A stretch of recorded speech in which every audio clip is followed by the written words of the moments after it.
तो अब हम लोग बात कर लेते हैं हमारे सेकंड टॉपिक की, जो कि सेकंड यूनिट का है, जिसका नाम है hospital formulary.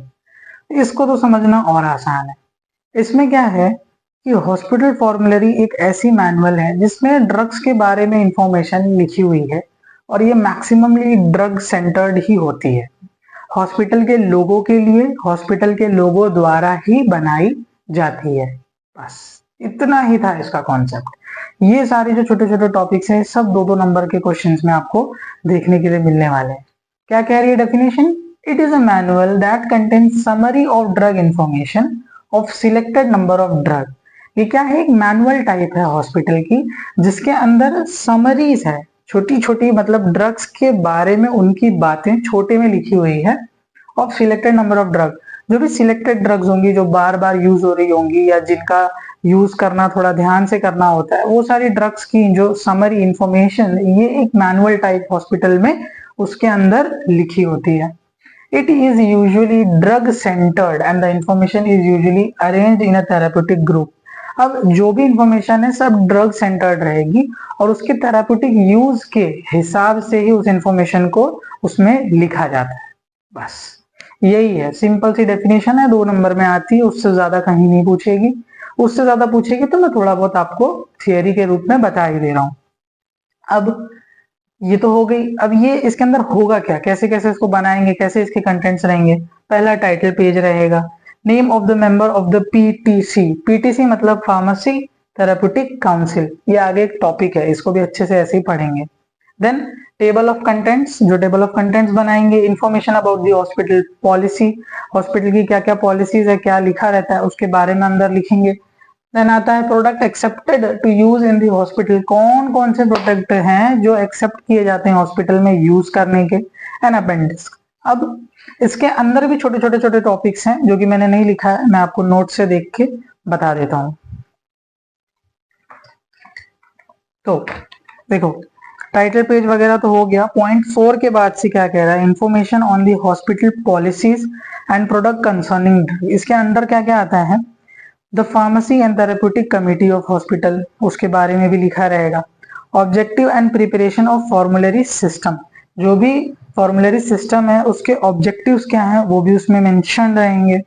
Hospital regulation and product for prescribing and dispensing drug, जो भी हॉस्पिटल के रेगुलेशन है प्रिस्क्राइब करने के और डिस्पेंस करने के ड्रग को, वो भी उसके अंदर लिखा रहेगा। ये मैं पॉलिसीज के अंदर की बात कर रहा हूँ कि इसके अंदर क्या क्या लिखा रहेगा उस हॉस्पिटल फॉर्मुलरी के अंदर, ठीक है ना?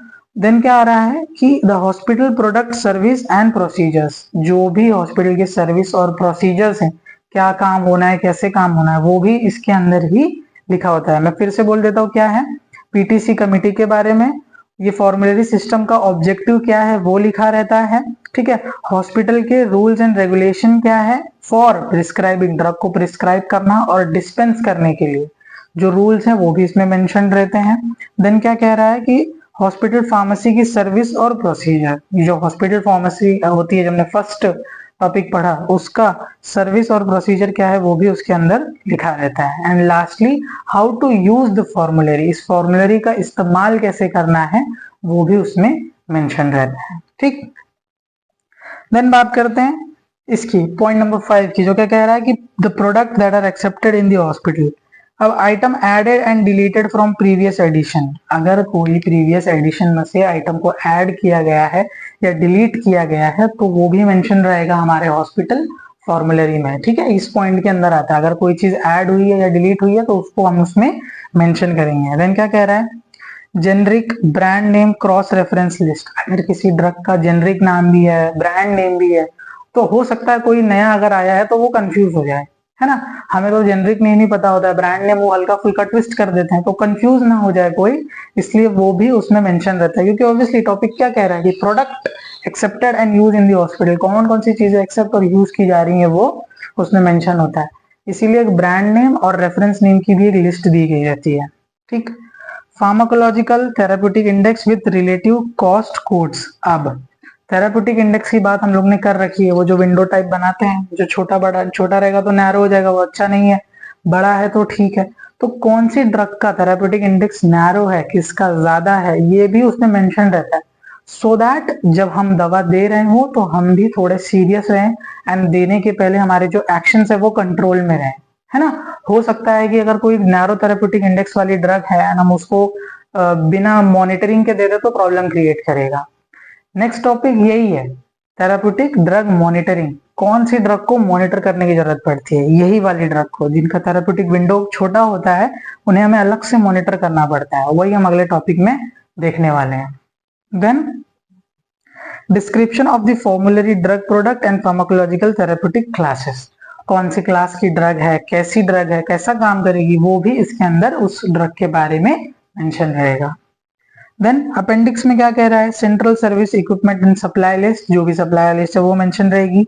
Guidelines for calculating paediatric dose, बच्चों के डोज के लिए जो भी गाइडलाइंस है कैलकुलेट करने की वो भी उस हॉस्पिटल फॉर्मूलरी में मेंशन रहेगा। And schedule for the standard drug administration, और ड्रग के एडमिनिस्ट्रेशन के स्टैंडर्ड्स जो भी हैं वो भी उसमें मेंशन रहेंगे। तो इतनी सारी चीज हमारे हॉस्पिटल फॉर्मूलरी में मेंशन रहती है। ठीक, अब इतना सुनने के बाद आपको आइडिया लग गया ना कि हॉस्पिटल फॉर्मूलरी क्या है। अब मैं सब बैठ के लिखता तो सिर्फ लिखते ही रह जाता, इसीलिए मैं आपको नरेट करता हूँ और आप भी सीखने पे ध्यान दो, ना कि रटने पे। ओके, थोड़ी और बात करें अगर हॉस्पिटल फॉर्मूलरी के बारे में, अगर आपको कम लग रहा हो तो बात ऐसी है कि जो हॉस्पिटल फॉर्मूलरीज हैं, ये जो हमारी थोड़ी बहुत जो डिजाइन की गई रहती हैं, ये डिजाइन की गई रहती है नेशनल फॉर्मूलरी के बेस पे। और जो नेशनल फॉर्मूलरी बेस होती है वो होती है हमारी national essential list of drugs के। ठीक, मतलब अभी बता रहा हूँ क्या होता है कि नेशनल फॉर्मूलरी जिसकी बात हम लोग कर रहे हैं, हॉस्पिटल फॉर्मूलरी जो है वो बनाई जा रही है नेशनल फॉर्मूलरी के बेस पे। नेशनल फॉर्मूलरी में जो लिस्ट आ रही है ड्रग्स की वो आती है national list of essential medicine. ठीक है, अब क्या हो रहा है कि जो नेशनल फॉर्मूलरी है, नेशनल जिससे हॉस्पिटल फॉर्मूलरी को डिजाइन किया जा रहा है, जिससे उससे बेस लिया जा रहा है उसको, उसमें क्या क्या होता है, वो डिटेल कॉम्प्रिहेंसिव इंफॉर्मेशन होती है और गाइडलाइन होता है किसके बारे में, prescribing and dispensing of drug. हमको ड्रग को कैसे प्रिस्क्राइब करना है और कैसे डिस्पेंस करना है, उसका जो लॉट ऑफ इंफॉर्मेशन है बड़ा लेवल पे, वो कहाँ हमको मिलता है, नेशनल फॉर्मूलरी में मिलता है। ठीक, उसके बाद क्या कह रहा है कि इसी को बहुत सारी कंट्रीज में डेवलप कर दिया जाता है। एंड इसके अंदर क्या क्या इंक्लूड करता है नेशनल फॉर्मूलरी के अंदर, generic names, information on strength, drug की स्ट्रेंथ के बारे में इंफॉर्मेशन रहता है, उसके फॉर्म के बारे में रहता है, वो कौन से फॉर्म में है, posology, toxicology, use and recommendation, recommended quantity to be dispense, कितने क्वांटिटी में हमको ड्रग को डिस्पेंस करना है, ये भी नेशनल फॉर्मूलरी में मेंशन रहता है। ठीक, ड्रग लिस्ट के बारे में थोड़ा सा बात कर लें तो ये क्या करता है, एनहांस करता है यूजफुलनेस ऑफ फॉर्मूलरी। जो ड्रग लिस्ट होती है ये हमारे हॉस्पिटल फॉर्मूलरी के यूजफुलनेस को एनहांस करता है और एक्सेसिबल करता है हमारे इंफॉर्मेशन को, हम इंफॉर्मेशन को इजीली पा सकते हैं। तो लिखा है ना ड्रग लिस्ट, हॉस्पिटल फॉर्मूलरी के बारे में मैंने बात किया, ये कहाँ से आता है, कौन से बेसिस से आ रहा है, थोड़ा ड्रग लिस्ट के बारे में बात कर रहे हैं। ठीक, इसके अंदर क्या क्या इंफॉर्मेशन होती है, जैसे कि generic name, doses form, strength, disease condition, pharmacology, Contra indication, कौन से ड्रग को कौन से ड्रग के साथ नहीं देना है, ये भी हमारा ड्रग लिस्ट में मेंशन होता है। ठीक, देन प्रिकॉशंस, क्या क्या प्रिकॉशंस हमें रखने हैं, साइड इफेक्ट, डोजेज स्केड्यूल, कौन से डोज कौन से इसमें स्केड्यूल है, इंस्ट्रक्शंस एंड वार्निंग, ये हमारी सब ड्रग लिस्ट के अंदर आता है। इससे भी इंस्पायर होकर हम अपने हॉस्पिटल फॉर्मूलरी को डिजाइन करते हैं, मतलब इसमें इंफॉर्मेशन कहाँ से डालें वो इसमें लिखा हुआ है। ठीक, सप्लीमेंट्री इंफॉर्मेशन क्या है इस ड्रग के बारे में, प्राइस, उसका लेवल ऑफ यूज, ठीक, रेगुलेटरी क्राइटेरिया क्या है, उसके स्टोरेज कंडीशंस क्या हैं, पेशेंट काउंसलिंग का information, labelling information, national essential list का reference number, brand name etcetera, ये सारी चीजें जो आती हैं हमारी इसके अंदर आती हैं, जो मैंने डिस्कस किया ड्रग लिस्ट के बारे में एंड हॉस्पिटल फॉर्मूलरी कैसे बन रही है थोड़ा सा उसके बारे में।